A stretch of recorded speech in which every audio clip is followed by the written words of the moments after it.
Shalom, saudara-saudara yang saya kasihi di dalam Kristus Yesus. Bagaimana kabar saudara-saudara sekalian? Saya berharap kita semua berada di dalam keadaan yang baik, karena Tuhan Yesus begitu baik di dalam kehidupan kita. Hari ini kita akan masuk kembali dalam Bible Study CK7 Online, dan kita percaya hari ini kita akan diberkati oleh firman Tuhan. Apapun yang kita dengar, apapun yang bisa kita pelajari hari ini, kiranya kita bisa menjadi pelaku firman dan menerapkannya di dalam kehidupan kita, mengiring Tuhan. Mari kita siapkan hati kita, kita mau masuk di dalam hadirat Tuhan. Terima kasih Tuhan, sebab Kau Yesus, terima kasih.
Tuhan telah beri, takkan mungkin ku balas dari apa yang ku miliki. Ku persembahkan seluruh hidupku, dan ku tetap cinta, biar ku tetap setia untuk selama-lamanya. Ku tetap cinta, ku tetap cinta, walau badai datang menerpa, ku tetap cinta, ku tetap setia, ku tetap setia,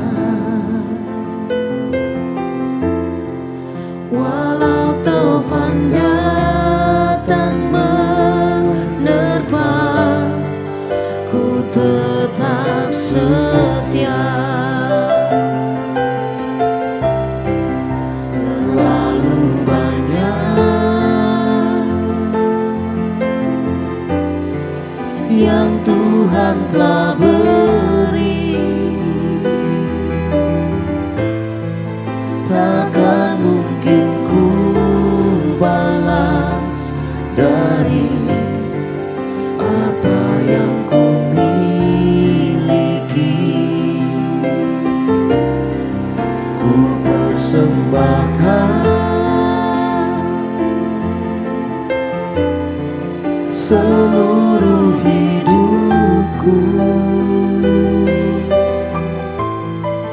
dan ku tetap cinta, biar ku tetap setia untuk selama-lamanya.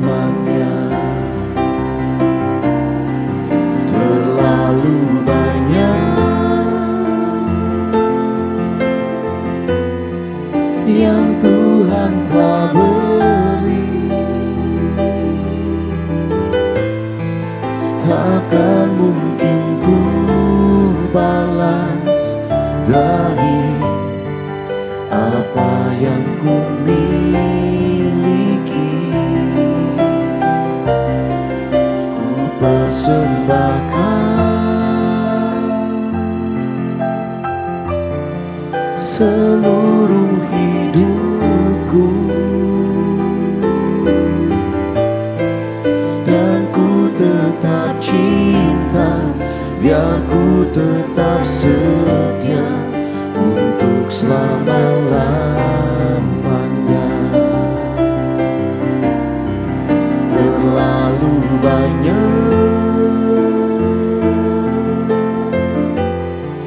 yang Tuhan telah beri, takkan mungkin ku balas dari apa yang ku miliki. Ku persembahkan seluruh hidupku, dan ku tetap cinta, biar ku tetap setia untuk selama-lamanya. Dan ku tetap cinta, biar ku tetap setia untuk selama-lamanya. Dan ku tetap cinta, biar ku tetap setia untuk selama-lamanya. Untuk selama-lamanya tetap setia kepadamu, tetap cinta, tetap setia kepadamu Yesus. Bersyukur kasih setiamu. Haleluya. Terima kasih Tuhan.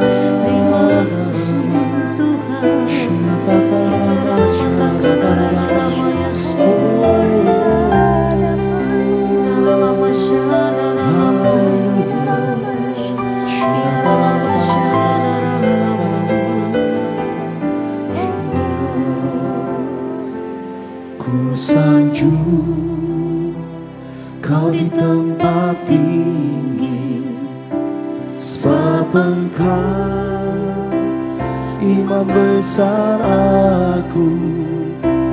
Ku sanjung kau lebih dari yang lain, dan ku datang menyembahmu Tuhan. Ku sanjung kau di tempat tinggi, sebab Engkau Imam besar aku. Ku sanjung kau lebih dari yang lain, dan ku datang menyembahmu Tuhan. Sanjung kau Yesus, ku sanjung kau di tempat tinggi, sebab Engkau Imam besar aku. Ku sanjung kau lebih dari yang lain, dan ku datang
Malam ini kami datang kembali Tuhan, sujud di hadapan-Mu ya Bapa.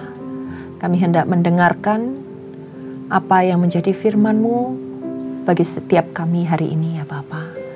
Maka berbicaralah Tuhan dan kami akan mendengar, mengajari kami ya Tuhan supaya kami mengerti ya Tuhan. Untuk kami bisa menjalankan kehidupan kami ini sesuai dengan kehendak Tuhan. Engkau sumber kekuatan kami, Engkau sumber pengharapan bagi setiap kami ya Bapa. Dan kami percaya ya Tuhan, Engkau senantiasa ada di dalam kehidupan kami. Engkau bekerja melalui segala apapun ya Tuhan yang hendak Kau sampaikan kepada kami hari ini. Terima kasih ya Tuhan, kami siap untuk mendengarkan pengajaran yang daripada-Mu. Hanya di dalam nama Tuhan Yesus, haleluya, amin. Shalom saudara-saudara, kita masuk di bagian terakhir dari Kidung Agung. Jadi Kidung Agung itu hanya terdiri dari 8 pasal, dan kita hari ini masuk di dalam pasal yang terakhir. Ini adalah pasal yang spesial karena dalam satu pasal yang lumayan singkat, 14 ayat, tapi di sana memuat sekitar 4 perikop ya saudara-saudara. Salah satunya di dalam ayat yang pertama sampai yang keempat ini berisi tentang syair orang yang sedang dimabuk cinta. Jadi ini adalah balasan dari syair sebelumnya, di mana ini sebuah khayalan dari si perempuan yang sedang membalas syair dari pasal yang sebelumnya. Mari kita baca bersama-sama Kidung Agung 8 ayat yang pertama. Oh, seandainya engkau saudaraku laki-laki yang menyusu pada buah dada ibuku, akan kucium engkau bila kucumpai di luar, karena tidak ada orang yang akan menghina aku. Aku akan kubimbing engkau dan kubawa ke rumah ibuku, supaya engkau mengajar aku. Akan kuberi kepadamu anggur yang harum untuk diminum, air buah delimaku. Tangan kirinya ada di bawah kepalaku, tangan kanannya memeluk aku. Kusumpahi kamu, putri-putri Yerusalem, mengapa kamu membangkitkan dan menggerakkan cinta sebelum diingininya. Nah, di sini kalau kita baca dari ayat yang pertama sampai ayat yang keempat ini, si perempuan sedang berkhayal, saudara-saudara. Jika pasangannya ini adalah saudara laki-lakinya, maka ia akan bebas menyentuhnya, menyiumnya, menciumnya, bahkan di jalanan. Karena apa? Nggak akan dihakimi oleh orang-orang lain, karena ada ikatan saudara. Tapi ini mereka berbeda. Mereka adalah pasangan kekasih. Nah, ini mencerminkan apa, saudara-saudara? Bahwa budaya tentang kesopanan, tentang norma dan etika ini sudah ada dari zaman dulu. Bahwa pasangan yang mungkin belum menikah tidak boleh menampakkan kemesraannya di depan umum.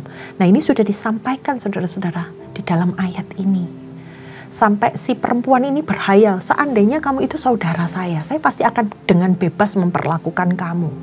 Tapi ternyata di sana ada batasan juga. Pada zaman itu ada batasan bahwa dilarang untuk mempertontonkan kemesraan di depan umum. Nah, ini semua merupakan khayalan. Karena apa? Rasa rindu si perempuan terhadap pasangannya. Sehingga kerinduan ini bisa kita nyatakan di dalam kehidupan sampai kepada pernikahan. Apa yang menjadi keinginan. Jadi bukan hanya pada pendekatan saja, ketika berpacaran kita bisa merasakan kerinduan, kita merasakan keinginan untuk berjumpa satu sama lain. Tetapi bagaimana mulai dari pasangan tersebut berpacaran menjadi sepasang kekasih sampai kepada jenjang pernikahan, seberapa tahun pun rasa cinta dan rasa rindu itu harus senantiasa dipupuk di dalam kehidupan berumah tangga. Nah, makna dari keinginan bertemu ini juga dapat diartikan mereka tidak ingin dipisahkan. Jadi dia bilang seperti ingin membawa sang pria ini di rumahnya. Karena dia selalu ingin bertemu, selalu ingin merasa bersama untuk bisa saling membahagiakan satu sama lain. Nah, ini yang dirasakan oleh sang perempuan. Nah, kemudian di ayat berikutnya sudah masuk di dalam sebuah perikop yang berbeda dengan judul cinta kuat seperti maut. Nah, kita baca ya saudara-saudara mulai dari ayat yang kelima. Siapakah dia yang muncul dari padang gurun, yang bersandar pada kekasihnya? Di bawah pohon apel kubangunkan engkau. Di sanalah ibumu telah mengandung engkau. Di sanalah ia mengandung dan melahirkan engkau. Taruhlah aku seperti materai pada hatimu, seperti materai pada lenganmu, karena cinta kuat seperti maut, kegairahan gigih seperti dunia orang mati. Nyalanya adalah nyala api seperti nyala api Tuhan. Air yang banyak tidak dapat memadamkan cinta. Sungai-sungai tidak dapat menghanyutkannya. Sekalipun orang memberi segala harta benda rumahnya untuk cinta, namun ia pasti akan dihina. Nah, ini adalah definisi yang disampaikan tentang sebuah perasaan cinta. Yang menyampaikannya adalah si perempuan, saudara-saudara. Dia sedang menyampaikan bagaimana kekuatan cintanya, di mana dia ingin melekat, sehingga disampaikan, diibaratkan seperti materai yang menempel secara permanen dan dikatakan pada lengannya, sehingga nggak bisa dilepaskan lagi. Artinya apa saudara-saudara? Si perempuan ini mengungkapkan keinginannya untuk bisa dipinang oleh sang kekasih. Karena materai pada zaman ini juga berbicara tentang tanda dalam sebuah pernikahan. Nah, kemudian sebagai kata penegasan, si perempuan itu bilang cintanya itu kuat seperti maut yang seolah-olah menarik, dan juga diibaratkan sebagai nyala api, bahkan dikatakan sebagai nyala api Tuhan yang menghanguskan sehingga tidak dapat dipadamkan oleh apapun. Nah, di sini kalau kita lihat si perempuan ini ingin menjelaskan bahwa dia itu adalah pasangan yang setia. Dia menunggu, menanti untuk sang kekasih itu bisa datang kepadanya. Kesetiaan hatinya juga ditunjukkan dalam kehidupannya. Bagaimana hatinya melekat, dan dengan gigih dia menyatakan bahwa dia hendak bersanding dengan sang kekasih. Luar biasa saudara-saudara. Bahkan perkataan ini sering kita dengar ya saudara-saudara tentang cinta kuat seperti maut. Nah, kesetiaan yang seperti ini dibutuhkan dalam hubungan suami istri saudara-saudara. Di mana ketika cinta itu dinyalakan, tidak ada yang dapat memadamkan. Dalam artian tidak tergoda dengan keadaan atau siapapun. Nah, di sini diambil perumpamaan materai. Cinta dihubungkan dengan materai, di mana materai itu adalah sesuatu yang sudah dilekatkan dan menjadi sesuatu hal yang legal, saudara-saudara, resmi sampai maut memisahkan. Dan ini sangat penting. Karena bagaimana api cinta itu senantiasa menyala dan dikatakan gak bisa dipadamkan oleh apapun karena kesetiaan dari si perempuan. Lalu di ayat yang berikutnya saudara-saudara, sekalipun orang memberi segala harta benda rumahnya untuk cinta, dia katakan cintanya tidak dapat dibeli dengan uang atau harta, gak dapat dikaitkan dengan harta benda rumahnya. Itu gak bisa menggantikan rasa cintanya. Karena cintanya dia begitu kuat. Sekalipun ada orang lain yang mungkin menawarkan cinta melalui harta benda. Ini mungkin diibaratkan sebagai orang ketiga yang ingin mendekati si perempuan ini. Tapi perempuan itu tidak tertarik saudara-saudara. Dia akan tetap setia pada kekasihnya. Nah, di perikop berikutnya dibahas tentang bagaimana mempelai perempuan dan adiknya, lebih tepatnya saudaranya, saudara-saudara. Kita baca di ayat yang ke-8. Kami mempunyai seorang adik perempuan yang belum mempunyai buah dada. Apakah yang akan kami perbuat dengan adik perempuan kami pada hari ia dipinang? Nah, ini pertanyaan yang disampaikan oleh saudaranya. Lalu dia menjawab, bila ia tembok, akan kami dirikan atap perak di atasnya. Bila ia pintu, akan kami palangi dia dengan palang kayu aras. Aku adalah sebuah tembok dan buah dadaku bagaikan menara. Dalam matanya ketika itu, aku bagaikan orang yang telah mendapat kebahagiaan. Nah, dalam perikop yang ini merupakan sebuah pertanyaan dan jawaban. Kalau pada ayat yang ke-8 ini, kita ngelihat tadi pertanyaan dari saudara si perempuan itu yang ditujukan kepada siapa? Dia mau ngomong kepada orang-orang yang ada di sekitarnya. Sebagai seorang saudara, dia sebenarnya hendak menjaga adiknya. Karena kakaknya ini mungkin merasa bahwa dia sebagai saudaranya, dia hendak menjaga adik kecilnya. Karena di matanya adiknya ini masih kecil. Dan di ayat berikutnya berusaha dijawab dengan jawaban sanggahan. Yang menyatakan bahwa gadis kecil ini sudah bertumbuh, sudah menjadi dewasa. Dan dia memiliki kekuatan sendiri untuk menjaga dirinya. Nah, ini sebagai peringatan saudara-saudara, bahwa ketika kita hendak melangkah ke jenjang berikutnya, diperlukan kesiapan diri, dibutuhkan kematangan, dibutuhkan saran dari orang yang lebih tua. Bagaimana dengan langkah yang akan diambil? Apakah sudah sesuai dengan kehidupannya, apakah pasangan tersebut bisa membahagiakannya. Jadi di sini makanya sebagai seorang saudara atau mungkin orang tua, kita boleh untuk memberi saran, memberi petua supaya anak kita atau saudara kita tidak terjerumus kepada hal yang salah. Nah, di dalam perikop selanjutnya ada sebuah perikop baru dikatakan lebih bahagia daripada Salomo. Berbeda lagi saudara-saudara perikopnya. Di ayat yang ke-11, Salomo mempunyai kebun anggur di Baal Hamon. Diserahkannya kebun anggur itu kepada para penjaga. Masing-masing memberikan 1000 keping perak untuk hasilnya. Di kebun anggurku, yang punyaku sendiri, ada di hadapanku. Bagimulah 1000 keping itu, Raja Salomo, dan 200 bagi orang-orang yang menjaga hasilnya.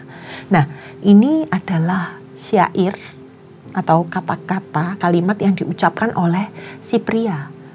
Dia sedang mau menyatakan bahwa dirinya itu lebih berbahagia daripada Salomo. Karena dia memiliki pasangan kekasih yang dikasihinya.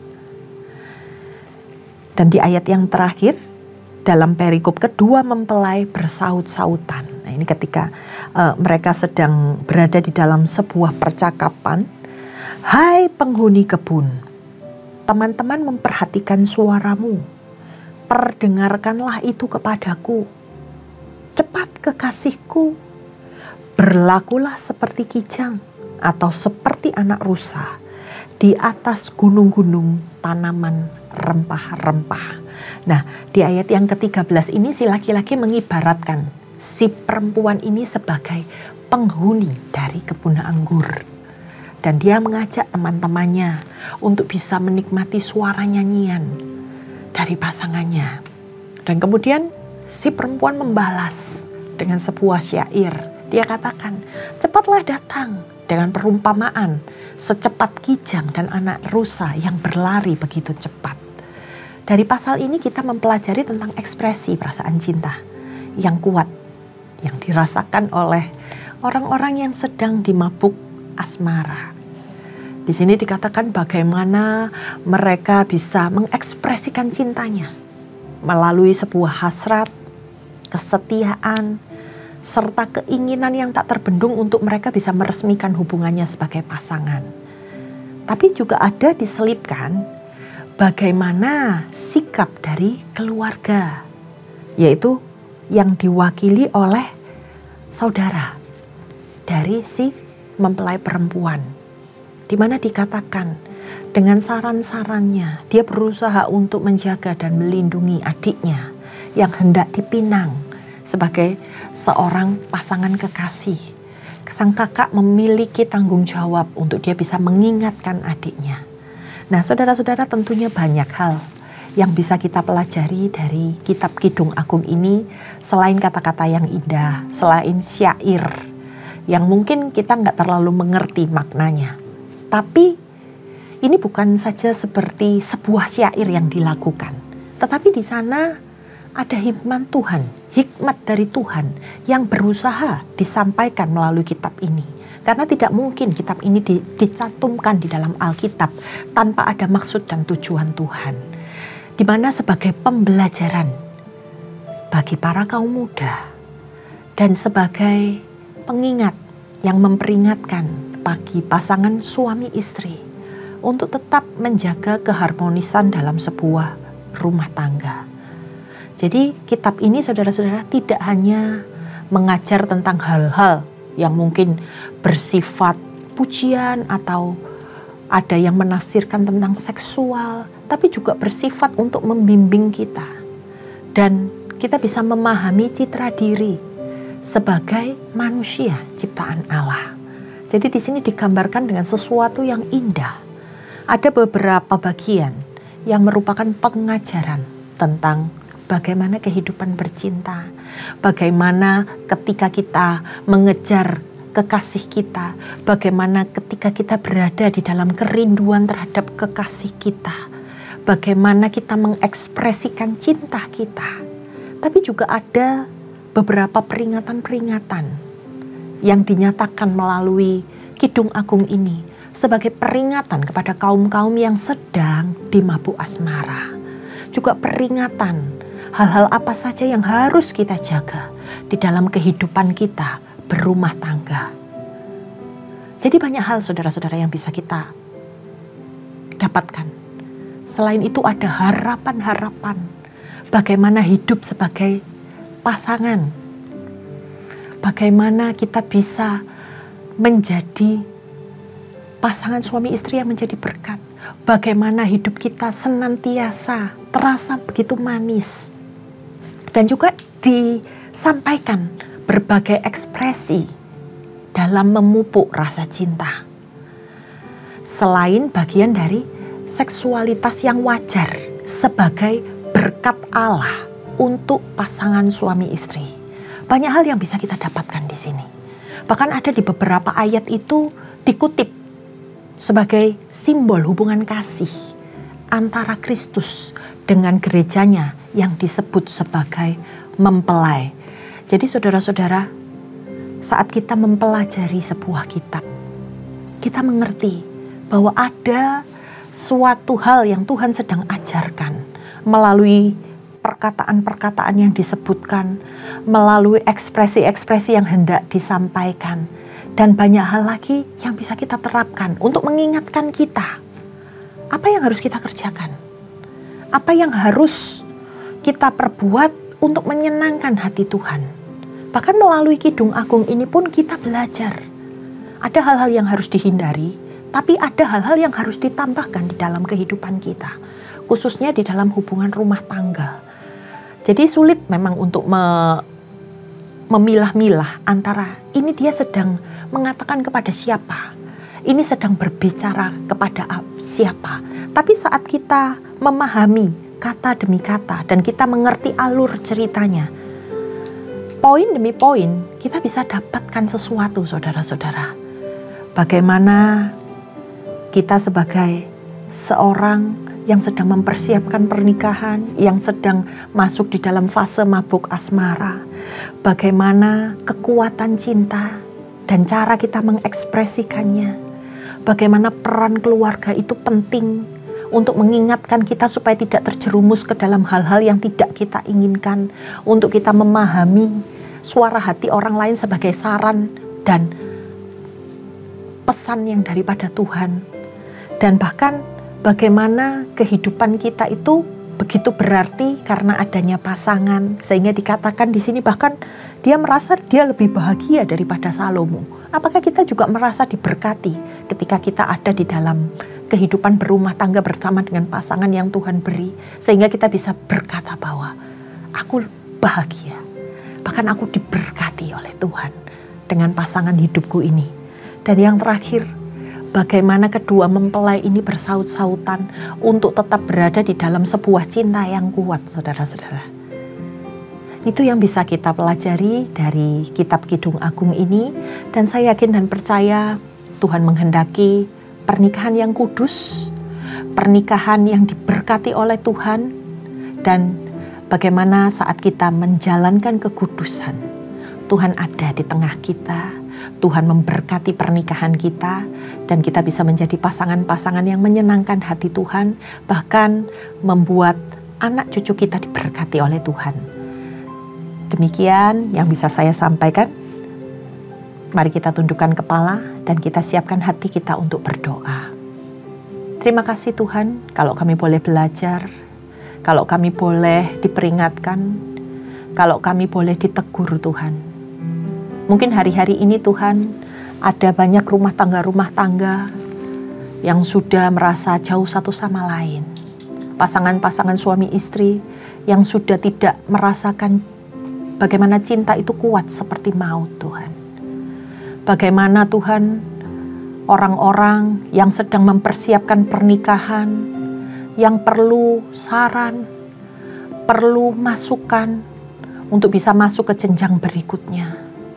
Dan bagaimana Tuhan kami bisa menikmati apa yang sudah Tuhan anugerahkan melalui pasangan kami, sehingga kami boleh berkata, pernikahanku berbahagia, pernikahanku diberkati oleh Tuhan. Dan bagaimana Tuhan sampai akhir hidup kami tetap bisa menjadi pasangan yang terbaik bagi pasangan yang Tuhan anugerahkan dalam kehidupan kami. Tuhan, kami tahu ada bagian yang harus kami kerjakan. Dan kami tahu Tuhan memberkati setiap kehidupan rumah tangga lepas rumah tangga, bahkan orang-orang yang ada di dalam Bible Study ini ya Tuhan. Dan kiranya Tuhan melalui kitab ini Tuhan kami belajar untuk membuat pernikahan demi pernikahan semakin manis dirasakan satu sama lain. Kami memberkati ya Tuhan setiap pasangan-pasangan yang ada. Setiap pasangan-pasangan yang sedang mempersiapkan pernikahannya. Dan kami percaya ya Tuhan, berkat-Mu Kau sediakan bagi orang yang mau melakukan, yang mau mengerjakan bagian masing-masing. Kami serahkan Tuhan kehidupan kami ini hanya di dalam nama Tuhan Yesus. Setiap yang percaya katakan amin. Tuhan Yesus memberkati.